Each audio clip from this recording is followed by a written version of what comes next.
welcome back to episode number 43 of Inside the Vault, a Carolina Panthers podcast. I'm your host, Ryan Smith. My guest today here on Inside the Vault, he is a content creator over in the UK. He is the owner of Panthers Mag Pie channel. He is Keg, aka Panthers Mag Pie. You can follow him on Twitter at Panthers Mag Pie. Keg, welcome to Inside the Vault, my man. It's first time I'm having a guest from overseas in the UK on Inside the Vault. So glad to break that mold with you here today. Yeah, cool. Thank you very much for having me on, Ryan. Much appreciated. And nice to meet you. First time we're collaborating here. So, yeah, I appreciate any kind of Panthers content creation collaborations. It's good to speak to you all and get to hear my side of the story from over here and across the pond. Yeah. Let's start with over across the pond. How did you become a Panthers fan living in, the UK? I know you might have said this a few times on other podcasts, but for these listeners, could you retell that story? Yeah, absolutely. So, yeah, that genuinely is the first question anytime that I get onto a Panthers podcast, particularly an American-based one. Yeah, UK guy, why the Panthers? And that is a good question because, and that is one of the answers. It's quite a long story. I hope you've got time to hear it, but basically the answer is because it's not very well known, and it brings that question. So if it was, say, the 49ers or the Dolphins, Cowboys, you wouldn't really question it. Or even like Chiefs or Patriots, like you probably already know the answer to that question. But yeah, Carolina, the Panthers, not hugely commercial, not the most successful team, not the best team either. But yeah, I started getting into the NFL as a Brit. It wasn't very popular over here when I was growing up. It's become a lot more popular, I'd probably say just over the past 5 years. But I was 19 years old in 2011. I watched the 2010 season Super Bowl 45, I believe it was, between the Packers and Steelers. And that was my first introduction to the NFL. I just seen that it was on late one night, obviously on a Sunday, obviously in February, just completely randomly. I was up late that night, seeing that the Super Bowl was trending on Twitter. So turned the TV on. I didn't even expect it to be on British television, but that was the year that I found out the BBC showed it every single year. So yeah, watched that game, absolutely fell in love. So yeah, it just stemmed from there really. So 2011 season, once the new season came around, I wanted to start watching it a bit more, try to understand the game because it's very complex to anything that like to soccer, for example, or even like basketball. There's a lot of rules, a lot of tactics and different things that go into the game. It's not an easy game to understand. No. So yeah, I wanted to learn more, develop my knowledge on the game. It was difficult.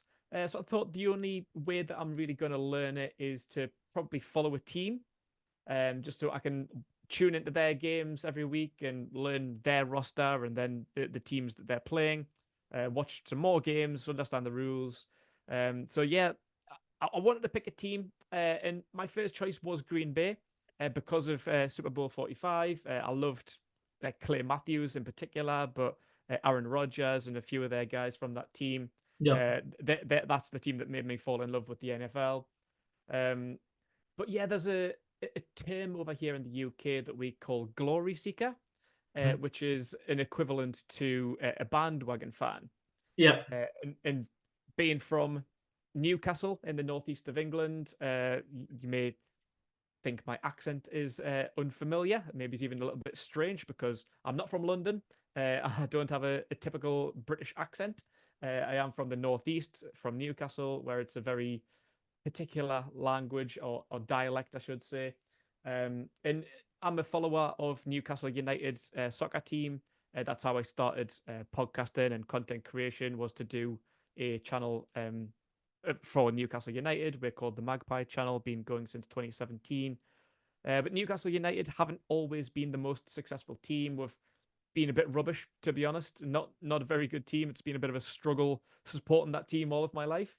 But that's the way that I like it. I've always been a rooter for the underdog.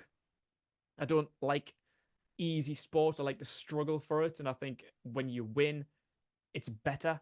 Like if it was like a Patriots or Chiefs fans just winning the Super Bowl every year, like I think it just kind of gets taken for granted a little bit. So yeah, I like the underdog. Um, so yeah, I was thinking of a few teams to follow.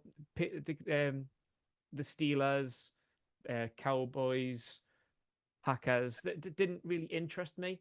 Uh, so I thought back to when I was a kid. This is where my first connection to the Panthers came from, and without even knowing it, the Panthers were the first team that I ever knew about. So when I was about 7 years old, and we're going back to the late 90s here, my cousin went to visit his dad, who moved over to the States. Um, and when we were really, really close growing up in the 90s, so when he came back from his vacation to see his dad, he brought me back a ton of American stuff like Space Jam, South Park characters, there's toys and things like that. But he also brought back a signed Brett Favre football, which I didn't realize it was a Brett Favre football until much later on, probably about 15 years later. I didn't know whose that signature belonged to. But he also brought back the full Carolina Panthers uniform. And I'm talking not just the jersey, but the pants, helmet, and shoulder pads. So I ran around with that stuff on when I was a kid, about 7 years old, with me Brett Favre signed football, essentially playing rugby because I didn't know what American football was. Um, so yeah, that was my first introduction to Carolina. And within that time, so from about 98, 99, fast forward to 2011, I knew about these big franchises, these big national global brands that I mentioned before. But within that time, what, 12, 13 years it would have been, I'd never ever heard or seen a single thing about the Panthers or Carolina or Charlotte. Nothing referenced in TV or movie. Like we knew about Miami Dolphins because of Ace Ventura, and we would have heard musicians or TV stars or anything like that mention these big names. Or we have a 24-hour news station over in the UK, Sky Sports News, where we might get some big news like the Super Bowl or something like that. But yeah, I'd never heard the Panthers, never seen the logo on a jersey walking down Newcastle High Street, like a hat, a hoodie, nothing like that. So immediately that kind of got my interest when I thought back to that time being a kid, having the Panthers jersey and helmet. Um, and yeah, I thought that was interesting that they're quite anonymous, quite clearly not a big name, not a very big franchise. So I had to think, are they an actual NFL team? Because as far as I know, they could be like a college team or an XFL team or something like that, or even being fictional, made up for TV. I genuinely had no clue about Carolina or the Panthers. So yeah, I had to Google, are the Panthers real? Do they exist? Are they an active NFL franchise? Like I said, they could have been like the Mighty Ducks or the Toon Squad or something like that. I had no idea. Um, so yeah, I had to go to Google. Do they exist in the NFL? Google said yes. So that was it. I put my foot on it. I'm gonna be a Carolina Panthers fan. I'm gonna stay true to the 7-year-old in me running around with the helmet and shoulder pads on. So then I had to find out just how good they are, how good, how bad are they, who's the quarterback. And obviously, as a Panthers fan, this being 2011, coming off the 2010 2-14 season, I figured out that we were the worst team in the league. So, yeah, I said that I didn't want to pick the best team, but I also wasn't that inclined to pick the worst team either. But I thought, nah, that'll do. That's fine. I'll pick the worst team in the league. That's fine. As a Newcastle fan, I'm used to my sports team sucking, so I'll take that one on the chin and I'll roll with the Panthers. So I had to do a little bit more research. Who's the quarterback? Who's the team? And obviously, this is mid 2011, where we had this rookie quarterback wearing number one, Cam Newton, breaking all of these records, throwing balls to a short, angry guy wearing 89. And I just absolutely fell in love with Cam and Steve, and so that like anonymousness of the Panthers, that they're not a very good team, obviously not from a very big commercialized city or state. So yeah, all of that just boded well with me, because Newcastle as a city and as a soccer club are like that as well. Newcastle stuck up in the northeast, just below Scotland. It's not London. It's not Manchester or Liverpool. We're a small city, one that gets quite often overlooked in mainstream media, just as the football club does as well. So yeah, Newcastle and Charlotte, Newcastle United and Carolina Panthers just go absolutely hand in hand for me. And I felt like it was hand picked for me. I felt like it was kind of destiny that I had that stuff brought back for me in 99, 98, whenever it was. So yeah, I just rode with it from there, and been a Carolina Panthers fan for 13 years. There you go. So that's a good story. I really love just hearing that fresh perspective, someone who was not familiar with the Panthers, their history. I, on the other hand, I'm slightly younger than you based on the age math, but not very much younger. And so yeah, I've been a Panthers fan since '01, which was our 1-15 season. So that was my first introduction to the Panthers. And then 2 years later, we went to the Super Bowl for the first time. With Jake Delhomme as our quarterback, number 17, and Steve Smith, who you mentioned, Sid Muhammad, number 87 back then, catching touchdowns in the Super Bowl. We still have that record, though. Longest touchdown pass in Super Bowl history, Jake Delhomme to Sid Muhammad. So, hey, the Panthers still have that in the record books these years later. So that's good to hear. I'll come back and circle back to some UK-based questions regarding the Panthers that I did not have on my list that I sent you, but I just had me think of that based on some of the things that you just told me. But let's get into the 2024 version of the Panthers. What was your 4,000-foot view on the offseason summary, if you could? We're recording this on Monday, the day before training camp starts for the veterans. Rookies are already there. Talk to me about your version of the offseason summary and all encompassing for the Panthers. Yeah, well, I mean, we're coming off of the 2-15 season, so I think expectations and enthusiasm can't be too high. But I do like some of the moves that we've made. Obviously, we had to make the changes at head coach and GM. There were things that's been weighing us down back to Matt Rule, not just Frank Reich, but for a few years, the head coach GM role with Scott Fitterer. Haven't made the best decisions, haven't put together the best roster. So yeah, I love the Dan Morgan and Dave Canales connection. Obviously worked with each other at Seattle. So that word alignment, that seems to be the new motto. I think we're going to just pop a pin and keep pounding for the time being and just use the word alignment. That's all I've heard since January, alignment. But it's true, though. It does seem to be there. And David Tepper seems to have taken a bit of a backwards role as well, which is another huge thing for the Panthers going forward. But yeah, it's just all about Bryce Young. Put a lot of investment into him last year, but didn't invest in him enough as a quarterback by a poor O line. Obviously, the coaching staff, the play calling between Frank Reich, Thomas Brown, the receivers traded away a number one receiver in DJ Moore and just give him a 32-year-old, 33-year-old Adam Thielen. Like, Exactly. Bryce was just set to fail. So I feel good that Dave Canales has come on board.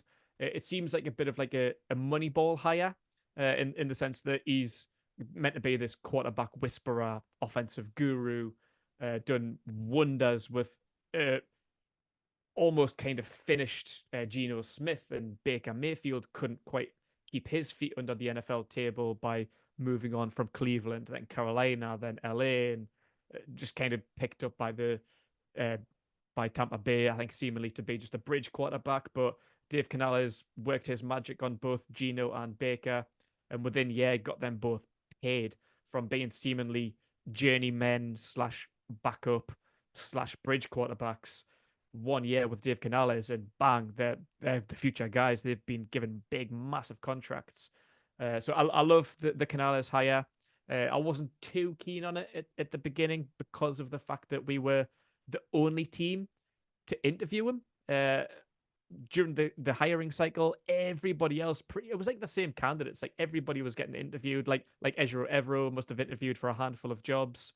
Raheem Morris, people like that. Todd Monken.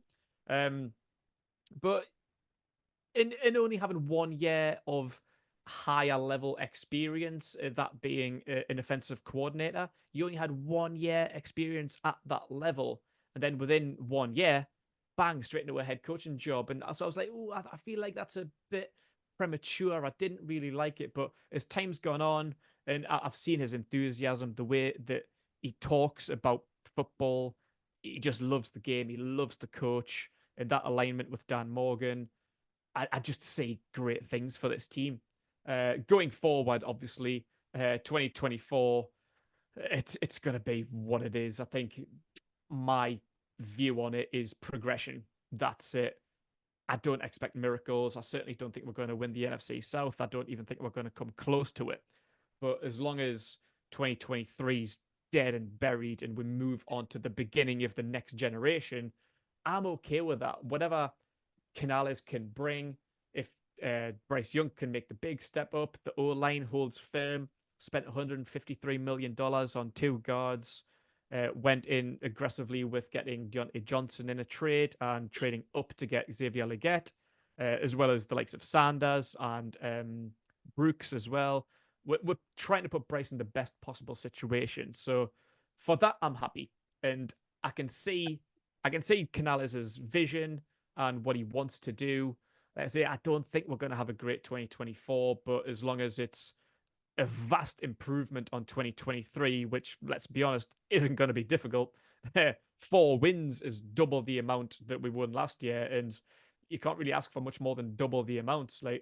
So yeah, 4 wins as a benchmark is okay, and that's fine. But as long as I can see within 4 to maybe 6 wins that Canales and Bryce are the guys and are going to be the guys that's going to move us on to win the NFC South in 25 or 26 and push on, have a great playoff run, even be Super Bowl contenders in 3-4 years, then fantastic. Yeah, that's all I want to see really in 2024 is just that first step towards the future, really.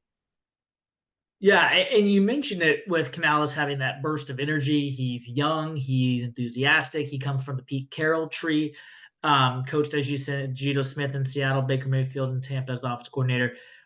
We're starting to see that now with guys who are these bursts of energy head coaches. They don't have to be young. Pete Carroll was not young. He was an older coach, but he had that burst of energy. You're seeing it with Dan Campbell now in Detroit, D'Amico Ryans in Houston, about the same age as Canales. And so obviously McVay, Shanahan been doing it for a while too. So you've got this young and invigorating coaches. And last time I checked, I don't think anybody was knocking on the Rams' door when they hired Sean McVay. Now, granted, he had more experience than Canales did at that point, but no one was knocking on McVay's door when the Rams hired him. And now, years later, we're like, oh, this guy's pretty good. So, yeah, I mean, so we'll see. We'll see what happens there. And yeah, as you mentioned, progression, I'll get a little bit more into that in a little bit as far as your thoughts for 2024, but it sounds like yours might be a little different than mine. We can kind of debate that a little bit. What are some position battles to watch in training camp for you? What positions stick out to you, or even players at those positions that you want to say? I'll kind of let you have free reign throughout this training camp and even to the preseason before we get started in September. Yeah, I think there'll be a few position battles. I think the main one is probably going to have to be wide receiver. Because looking at the roster right now, there's about 13 wide receivers that we're taking into training camp. I don't know how many we're going to take. Probably no more than 7. I think 7's quite a lot. I'd say 6, but yeah. Yeah, so I'd say 7's a lot. So yeah, we're going to be looking at probably around about 6. So at least half of these guys are going to get cut. But there's some decent kind of guys on the fringe there. Obviously, we know Deontay Johnson, Adam Thielen, and Xavier Leggett are going to be 3 guarantees. The others, I think, are up for grabs. So there's maybe 3-4 positions there that people are going to be fighting for. Jonathan Mingo, obviously, he's probably going to be in there as a second-year guy. So he's probably going to be wide receiver 4 going into the year. Then there's only really 2, maybe 3 more spots at most. Amir Smith-Marset, I'm a big fan of, and I think he's got a role to play on special teams with the new kickoff rule as well. So, and I love the touchdown that he scored, the jet sweep against the Packers last year. I'm a big fan of Amir Smith-Marset. I think he's a great player, can offer a little bit more in the receiving game as well. But yeah, I think he might have to fight for one of them spots. Terrace Marshall Jr., I've been a huge fan of from his LSU days. Thank you. I'm not feeling one. Yeah, but then I was pleasantly surprised that we drafted him in the second round in 2021 because I didn't think at that time receiver was a huge need when we had DJ Moore and Robbie Anderson at the time. I think they both had, was it 1,000-yard seasons in 2020? I think it was. That's So correct. yeah, I didn't expect it, but when his name was announced, I was like, oh, all right, I like that. But 3 years later, he's done absolutely nothing. Requested a trade before the last deadline. But he's had a pretty good camp previously, though. I think Dave Canales has spoke highly of him. So I think he could be fighting for a second shot, a second chance in Carolina, second chance in the NFL. And I want him to get in. I want him to do well so badly because of the guy that I've seen in LSU who didn't look off of the pace of Justin Jefferson and Jamar Chase. He was right up there with them guys, with Joe Burrow. So yeah, I want to see that guy. I know he's in there. We just have to bring him out. And then you've got through David Moore, Jalen Coker, Sam Pinkney, a couple of guys from the USFL that we've brought in to come in. Mike Strawn had like a 40-yard, 47-yard catch or something it was against the Bears. Like Right, we've the got Bears. some guys, yeah, we've got some guys in there fighting for a job. And outside of Johnson, Thielen, Leggett, and Mingo, there's only going to be 2-3 jobs max to go, and there's a lot of guys that we're going to have to wade through and try and figure out who's best. And we may even bring some more in. Trade talks are there. Brandon Ayuk maybe, but we're number one pick in the waiver wire. So yeah, I think the wide receiver battle is going to be huge for who's going to get them last 2, maybe 3 spots. Yeah. Um, yeah, I love Terrence Marshall. My love for him is not wavered on this podcast. So I'm really hoping for big things from Marshall at all this year. Hopefully he can have that second chance with Dave Canales' staff, or maybe third or fourth chance, however you want to. He's gotten a lot of chances. Yeah. You mentioned this a little bit in a previous question about your expectations for this year. And as you said, Bryce Young did not get the best setup last year. What does success in year 2 look like for him specifically? I think you've already kind of talked about what you think the team success is, just progress. But, because if you talk to some people, we're just talking about Bryce Young.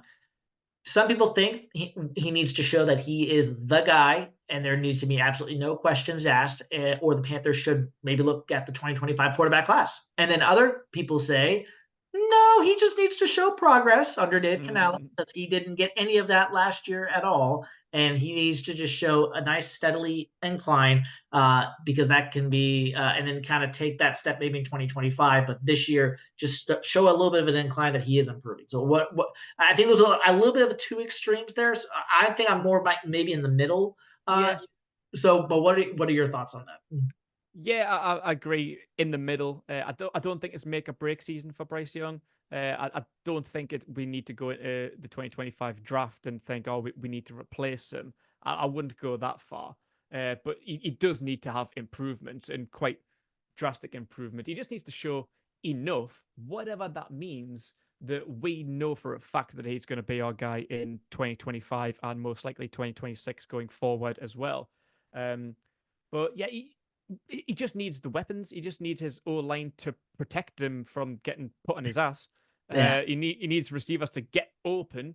I referenced the movie Moneyball before. I feel like Deontay Johnson's a bit of a Moneyball signing in the sense that he's not the best receiver in the league. He's not like a big, like sexy name. But statistically, since he's been in the league, he gets open. He runs routes. He creates separation. And that's what we lacked so much last year. So as long as he's got a guy that gets himself open, then he stands a chance. If he's got a solid O-line, at least one guy that gets open, that's already room for improvement for Bryce Young to make. He just needs to get the ball into Deontay Johnson's hands, as well as a couple of other weapons in Xavier Leggett, Jatavian Sanders as well. He's got the weapons there to use. Could they maybe be improved? Maybe. Like I said, Johnson isn't the best receiver in the league, but we're heading towards that improvement for sure. And yeah, he got a lot of criticisms, Bryce Young, last year, but he only threw 10 interceptions. If you look at the interceptions list, there was far better quarterbacks than Bryce, threw a lot more touchdowns. So I'm quite happy with that sort of level of interceptions for a first, second year player. just needs more touchdowns, but he needs the guys to be in the end zone to get them touchdowns. So I would say he needs maybe double the touchdowns. I think he needs to touch at least 20. Uh, 10, 11 interceptions is fine. Crossover into 3,000 yards up to 3,700 maybe. I think that would be a phenomenal year. If we said 3,700 yards, 22 touchdowns, 11 interceptions. I feel like that would be a phenomenal year for Bryce. And that improvement that we need, I know them numbers could be polished, but if they look like that in 2024, then we know that them numbers can certainly be polished for 2025. Yeah. We talked a little bit earlier about alignment. I had Anish Shroff, voice of the Panthers, on my podcast earlier this offseason, and that was his buzzword, talking about alignment in the building, as you mentioned. Dave Canales, Dan Morgan, obviously are in sync. Dave Tepper is in the background now, so we have been told. Let's hope it stays that way. Scott Fitterer now in Washington, as we also know now. That news came out recently. So do you get the sense that Canales and Morgan are I don't want to say kind of tempering expectations is not the right word, but they're not also, I mean, because Panther fans, I'm not breaking any news here. I think a lot of Panther content creators, podcasters, or even just regular fans all thought basically Fitter, by his body actions last year, it was, yep, let's drop the quarterback in. He should be good to go and we'll start winning. I mean, that was essentially what I think Fitterer led people to believe last year, and obviously that did not happen. So I think Morgan and Canales are, for lack of a better word, tempering expectations and kind of saying, yeah, we're not focusing necessarily on the wins and losses. David Canales said, let's get the football right. Dan Morgan said, let's bring in some dogs. We want dogs like, back in the day when we had Jonathan Stewart here at running back position. He called out Stewart specifically. So what are your thoughts on the press conference and expectations kind of going into this year from that standpoint? And do you think you've already kind of said what you think those overall expectations are going to be for this year, but is it going to be are they giving us the just right amount of media coverage, you think, or are they kind of underplaying it a little bit, and is that on purpose, you think? I think they're doing their kind of due diligence in kind of getting Panthers fans excited, but also not too excited, because I think Dave Canales has said that there is a lot of work to do and we just need to get the football right. Basically meaning last year we sucked. The football was terrible. So just getting the football right is step one. That's just the it's like baby steps. It's like pee-wee football. Like you just need to do the basics right, because last year we didn't. But yeah, like that alignment with, I think Dan Morgan might be a little bit hungrier. I think Canales is kind of more of like a project guy, and I think he understands that it's going to take time as a first-year head coach with a lot of work to do. Like, just getting the football right is step number one. So I think Canales has patience, understands that this is a terrible team that needs a lot of work done to it, and he's willing to put that time in and get it right, starting with Bryce Young, for example, like getting his footwork right. He's mentioned that a few times in his press conferences. But with Dan Morgan, I feel like he's a little hungrier and determined to go and get them dogs, as he said. He wants to make sure that he's pretty much got like the 2003 team. He wants like the Steve Smiths and the Muhsin Mohammeds and people like that. Like he wants hungry guys that want to win football games and have people fear the logo. So yeah, that's going to take a bit of time. So I think Dan Morgan might be a bit more frustrated than maybe what Canales would be if things don't go to at least the minimum expectations. But I really do like how they both present themselves in press conferences. I'm going to relate this back to Newcastle United over history from 2007 to 2021. We had a terrible owner, much like David Tepper, but his hirings were similar in bad, horrible coaches. We had a head coach called Steve Bruce, and our chief executive, who's pretty much like the GM, was called Lee Charnley. Them two guys just did not know what to do. Lee Charnley should have never been put in that position. And Steve Bruce is an older, fat guy that can't run. He's about 67 years old, long past it, had a failure of a career as a head coach in soccer. But that just kind of reminded me of like the Frank Reich and Scott Fitterad generation, when it was after the first preseason game against the Jets last year. It was a 26-0 shutout against the Jets. Um, Frank Reich was asked about it in the press conference, and he came out and said basically, we didn't have a plan. I was like, what do you mean? We didn't have a plan. I know it's pre-season, but you've got to have a plan. Like this is a sport. If you go in without a plan, then people could get hurt. Like as fans paid money to come and see this. Well, what do you mean you didn't have a plan? That's what reminded me of Steve Bruce, because Steve Bruce openly admitted that he didn't believe in tactics. Like you're the head coach of a soccer team, like a big Premier League soccer team, and you don't do tactics. Like what are you talking about? Like kids do tactics. So I just felt like them two were just so similar. But yeah, we got taken over. Our owner sold up in 2021. We brought in a fresh new regime, a young, hungry head coach called Eddie Howe. On his first day of practice, there was videos released on social media of him with his cleats on, running drills, running, sprinting, passing, shooting with the players. And that just brought a new level of energy and excitement that we hadn't seen over the past few years. Yeah. And I got that from the blueprint videos, from Brad Idzik as well. Brad Idzik had his cleats on and he was running drills with the wide receivers, and Dave Canales is in there right in the middle of the action. So they remind me of Eddie Howe, the new Newcastle regime, as opposed to Steve Bruce and the old Newcastle regime. And that has gone very well. Like Newcastle has gone from bottom to top within 2 years. So that's the same kind of feeling that I get as soon as I heard Frank Reich use that no plan idea. I was just like, I've seen this movie before and it does not end well. Yeah. So that was a major red flag for me, because that was just I've been through that before. I've lived that era before, and it was not pretty. So yeah, I'm really enthusiastic about Canales' enthusiasm and Brad Idzik's enthusiasm, and Dan Morgan being a Panther, being an ex-player, a dog, and just going out and just getting guys that he knows that this franchise needs, and installing a culture which we haven't had since 2015 pretty much. And that was the same at Newcastle. The old regime, like the culture just died. It was bleak. It was hot. Like going to games, like there was just no atmosphere, and it seemed like people just didn't want to be there. And that could go for the players on the field as well. The players on the field, the fans in the stand. And I just feel like Carolina is just exactly the same as how Newcastle was like 3, 4, 5, 6 years ago.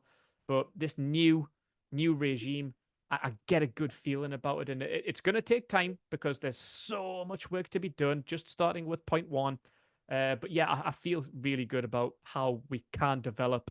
But yeah, we do just need to get the football right and make sure that Bryce Young is going to be our guy, and we don't have to go back into the draft or go through like the Bridgewater, Mayfield, Darnold kind of carousel again.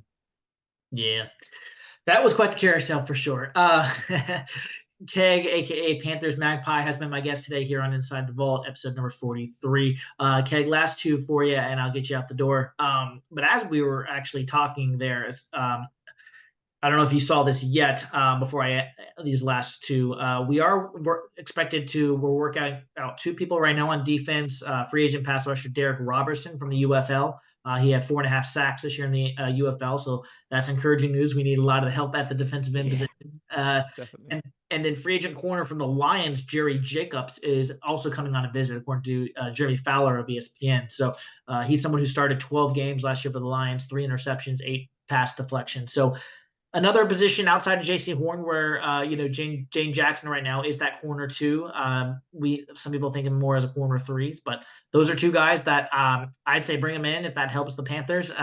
And it needs a competition on both of those positions at outside linebacker and defensive end. So I would definitely say those are two guys that we should look to sign. I know some Panther fans are looking for Stephon Gilmore, but I didn't answer my own question from earlier, but those are two of the position battles I think that are going to be really hotly tested in training camp is defensive end and corner specifically due to the lack of depth in those areas. Yeah, So absolutely. And I agree that if we sign people, and I didn't mention them two positions, just because right now there isn't the competition.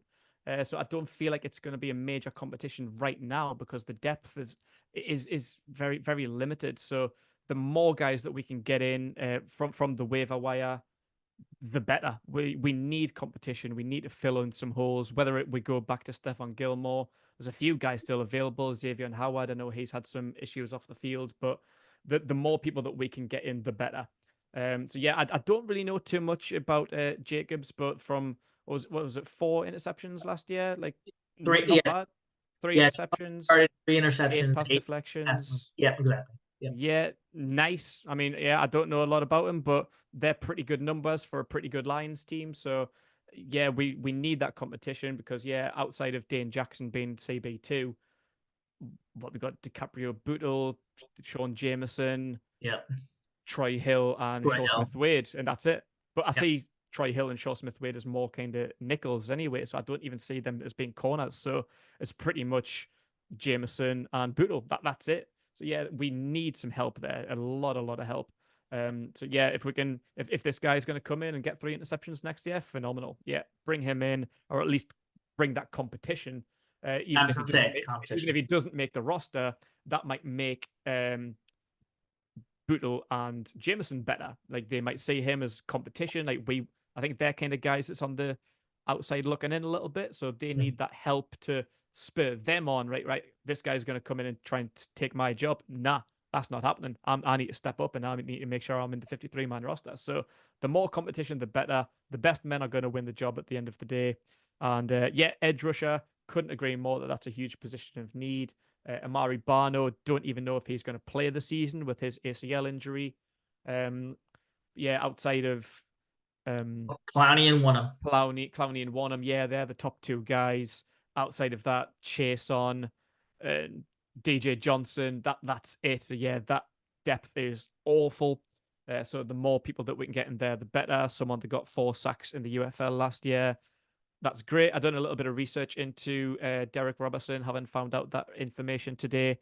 Undrafted in 2019, picked up by the Tennessee Titans and had 3 sacks in his rookie year, 2019. The first 2 were both against the New Orleans Saints against Drew Brees. So yeah, 2 sacks on Drew Brees in the first game that he's able to record a sack. So that sounds good to me. I did put a post out on the Panthers Mag Pie, and Derek Robertson liked it. So I'm pretty sure that's confirmation that he is going to be signed, or at least there to the squad, at least anyway for now. So yeah, the more competition for them kind of positions, edge and cornerback, yeah, we need some serious help. Yeah, we do. We'll see what happens there. But before I let you go, I'll get your bold prediction for the Panthers team for 2024. But don't answer that quite yet. I have one last one, but I'll let you think on that one for just a second. Since you're from overseas in the UK, London, Newcastle area, I have to ask this question. Not a Panthers question, but a football question. Do you think the Super Bowl will ever be held in London? Do you think that's a good possibility? I know the NFL has talked about that. And do you think a team could be based over there in the UK? Is that feasible? Do you think that's something that the NFL would try to do down the road? Do you like that idea? I'm unsure. And as a Brit, I would love to say yes to both hosting a Super Bowl and having a franchise here, but I don't see it being likely, especially not the franchise. I think that would be stupid, to be honest, because that's A lot of a lot of air miles air for miles, the yeah. other. Yeah, so it just I don't think that would be feasible. And if that were to happen, you'd have to look around like Germany, Brazil, Mexico, these other teams that the NFL are building connections with. Like it would only Yeah. be a matter of time before the NFL becomes global. So yeah, I think the London team is a stupid idea, to be honest. I'd love it because I would get to see games, but nah, I'm not a fan of it. I don't think it's a good idea. But with the Super Bowl, maybe because of that connection, the Tottenham Hotspur Stadium's built for events like that. Um, but again, both teams would have to come very far. Like again, a lot of air miles just for one game. They'd have to come early to kind of preserve that jet lag, get over it, have like a week of practice here in the UK before the game, just kind of get used to UK time. Yeah. Um, yeah, I just don't see that being very feasible either. I think that's a bit of a silly idea, and also typically Super Bowls tend to be in either southern states, or if it's a northern state, it's with a dome. Uh, UK UK stadiums don't really have domes, and in February it's freezing. So it's a terrible Yeah, idea, I really. got you. Yeah. Well, at least you'll get to see the Panthers in Germany if you end up going to that game in Munich. We do have the Giants game on November 10th, I want to say. Mhm. So that could be a game that you might. Are you going to go to that game? Do you know? I'm not, and the main reason for that is I did get to London in 2019 when we played the Bucks, so I was at that game, and yeah, before the Germany game was announced, I've made plans to come to Charlotte, That's right. so I'm Yeah. I'm coming to Carolina for the first time, getting to Bank of America Stadium for the first time, going to that week 2 home opener against the Chargers, Chargers. so. Yep. Yep. Yeah, a lot of money and time and investments going into coming over to Carolina. Like I said, that was planned first. If I wasn't coming to Carolina, then you're damn right I'd be going to Germany. There wouldn't be a question about that. But yeah, nah, Charlotte's the priority. Could even postpone Charlotte for a year to do Germany, but nah, Charlotte's been a plan for the at least 10 years now. It's been long overdue that I've made that journey across. And unfortunately, finances mean that I can't do both. I would love to do Right. both. Yeah. But yeah, Charlotte has my priority right now. So nah, I'm not going to go to Germany. Well, you've been a great guest today, Keg. Let's end it with your bold prediction for this season. What do you got for me? It can be a player. It can be just the team in general. What do you got for me? Bold prediction for 2024 Carolina Panthers. I've been thinking of this all day, since you sent me that list, like that question at the end. I've been thinking, what's a bold prediction? And it's difficult because we don't know what this team is going to be. So anything maybe is a little bit over realistic is probably going to be considered bold. Um, I'm trying to think what Bryce Young could do, but I think in terms of bold, I would say Deontay Johnson, 1,300 yards and 10 touchdowns. Okay, that's bold. That would certainly get him to the Pro Bowl, I think, and Yeah. maybe and perhaps elsewhere. So, well, that's a good place to end it. As I said at the top, my guest today has been Keg, aka Panthers Magpie. You can follow him on Twitter at Panthers Magpie. Keg, all the best to you. Continued success on your channel there. Before I let you go, is there any other things you want to plug? Any other? Tell us where we can find you other than Twitter. Any other places that people want to connect with you? Mainly just that. So yeah, any kind of Panthers content, follow the Panthers Magpie handles, as Ryan's just said. The other things that I would like to plug is the Newcastle content that I said I started in 2019 called the Magpie Channel. We do weekly podcasts there on a Tuesday. So any Newcastle or soccer fans, tune into that. And also to follow the Newcastle Vikings, who are our local American football team, who I am the content creator for them. So anything that you see on Twitter or Instagram is powered by myself. The Vikings gained promotion because we have the relegation promotion tier over here. We gained promotion to the Premier Division last year, and we're currently second in the league, and only one win off making the playoffs as well. So yeah, if you would like to go and follow the Newcastle Vikings and show some love from across the states, that would be most appreciated. Awesome. Well, Keg, thanks again for coming on, and we'll talk to you down the road. Thank you very much, Ryan. Appreciate you having me on. And that'll wrap up episode number 43 of Inside the Vault, a Carolina Panthers podcast. Rate, review, and subscribe wherever you get your podcast, and we'll see you next time.